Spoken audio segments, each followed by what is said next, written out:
প্রিয় দর্শক, আসসালামু আলাইকুম। সহিহ তিরমিজি ষষ্ঠ খণ্ড হাদিস নাম্বার 3192 বাংলা অনুবাদ। আবু সাঈদ রাদিয়াল্লাহু তাআলা আনহু হতে বর্ণিত আছে, তিনি বলেন, যখন বদরের যুদ্ধ সংঘটিত হয় ঠিক এই সময় রোম ও এশিয়া মাইনর খ্রিস্টান বাহিনী পারস্যর বিরুদ্ধে যুদ্ধ জয়লাভ করে। বিষয়টি মুসলমানকে খুবই আনন্দিত করে। এর প্রেক্ষিতে আয়াত অবতীর্ণ হয়, আলিফ লাম মিম। রোমগণ নিকটবর্তী ভূখণ্ডে পরাজিত হয়েছে। তাদের এই পরাজয়ে কয়েক বছরের মধ্যে তারা আবারও বিজয়ী হইবে। আগে ও পরে ফয়সালা আল্লাহ তাআলারই। সেদিন আল্লাহ তাআলা ও সাহায্য মুমিনগণ আনন্দিত হইবে। তিনি যাকে ইচ্ছা সাহায্য করেন, তিনি পরাক্রমশালী ও প্রজ্ঞাময় এবং দয়ালু। সূরা আর-রুম 1-5 নম্বর আয়াত। বর্ণনাকারী বলেন, পারস্য শক্তির বিরুদ্ধে রোমান শক্তির জয়ে মুসলিমরা আনন্দিত হয়েছিল। পরবর্তীতে হাদিসের সহায়তা এবং এই হাদিসটি পুরোপুরি সহিহ। আবু ঈসা হাদিসটিকে হাসান সহিহ বলেছেন। প্রিয় দর্শক, আসসালামু আলাইকুম। সহিহ তিরমিজি ষষ্ঠ খণ্ড হাদিস নাম্বার 3184 বাংলা অনুবাদ।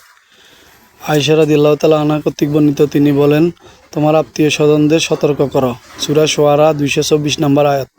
আয়াত অবতীর্ণ হইলে রাসূল সাল্লাল্লাহু আলাইহি ওয়াসাল্লাম বলেন, হে আব্দুল মুত্তালিবের কন্যা সুফিয়া, হে মুহাম্মদের কন্যা ফাতিমা, হে আব্দুল মুত্তালিবের গোত্রের লোকেরা, তোমাদেরকে আল্লাহ তাআলা ও পাকড়াও হইতে রক্ষা করার কোনো ক্ষমতা আমার নেই। আর আমার সম্পদ হইতে যত ইচ্ছা তোমরা নিতে চাও নিতে পারো। হাদিসটি সহিহ মুসলিম রয়েছে। প্রিয় দর্শক, আসসালামু আলাইকুম। সহিহ তিরমিজি ষষ্ঠ খণ্ড হাদিস নাম্বার 3189। সাদ রাদিয়াল্লাহু তাআলা আনহু কর্তৃক বর্ণিত আছে, তিনি বলেন, আমার প্রসঙ্গে 4টি আয়াত অবতীর্ণ হয়। তারপর তিনি একটি ঘটনা বর্ণনা করেন। সাদ রাদিয়াল্লাহু তাআলা আনহু মা বলল, আল্লাহ তাআলা কি ও পিতামাতার সাথে সদ্ব্যবহারের নির্দেশ দেননি? আল্লাহর কসম, যতক্ষণ পর্যন্ত আমি না ও মরব, অথবা তুমি ও কুফরিতে প্রত্যাবর্তন না করবে, ইসলাম ত্যাগ না করবে, ততক্ষণ পর্যন্ত আমি ও পানাহার করব না।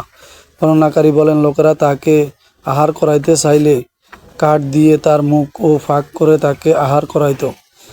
এই ঘটনার পরিপ্রেক্ষিতে আয়াত অবতীর্ণ হইল, আমি মানুষকে তাদের বাবা মার সাথে ভালো ব্যবহার করার আদেশ দিয়েছি, কিন্তু তারা যদি আমার সাথে এমন কিছু শরিক করার জন্য তোমার উপর চাপ সৃষ্টি করে, এই প্রসঙ্গে তোমার কোনো জ্ঞান নেই, তবে তুমি ও তাদের অনুগত্য করো না।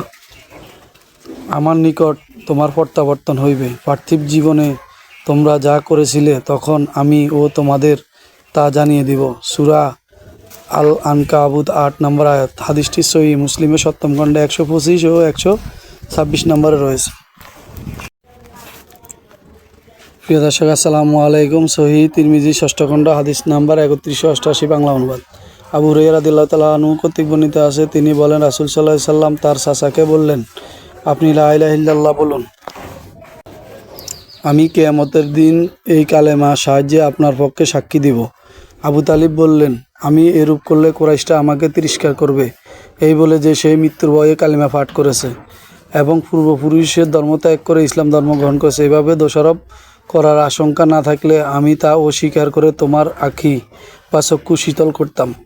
এই পরিপ্রেক্ষিতে আল্লাহ তাআলা এই আয়াত অবতীর্ণ করেন। অনুবাদ, তুমি যাকে ভালোবাসো ইচ্ছা করলে তাকে হেদায়েত দিতে পারবে না, তবে আল্লাহ তাআলা যাকে ইচ্ছা তাকে হেদায়েত দান করেন।